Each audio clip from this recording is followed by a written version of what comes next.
দক্ষিণ এশিয়ার দুই পারমাণবিক শক্তিধর দেশ ভারত ও পাকিস্তান। দীর্ঘকাল ধরে এই দুই দেশের মধ্যে প্রতিযোগিতা ও উত্তেজনা বিরাজমান। আজ আমরা জানব বর্তমান পরিস্থিতি ও তাদের পারমাণবিক শক্তির অবস্থা কী সে সম্পর্কে।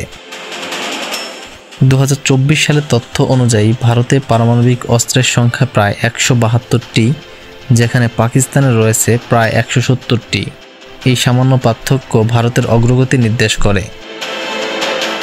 ভারত নো ফার্স্ট ইউজ অর্থাৎ প্রথম ব্যবহার নয় এই নীতি অনুসরণ করে, অন্যদিকে পাকিস্তান এই নীতি অনুসরণ করে না এবং পারমাণবিক অস্ত্রের ব্যবহারকে একটি কৌশল হিসেবে বিবেচনা করে।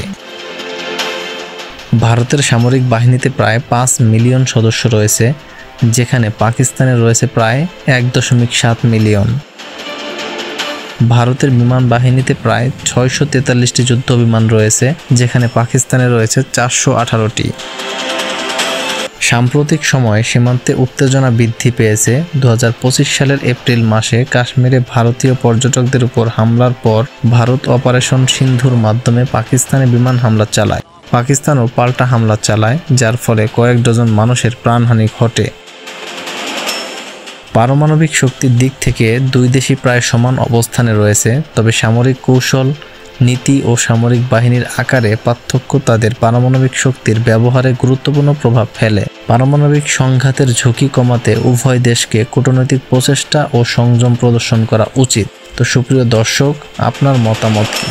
কমেন্টসে জানাতে ভুলবেন না।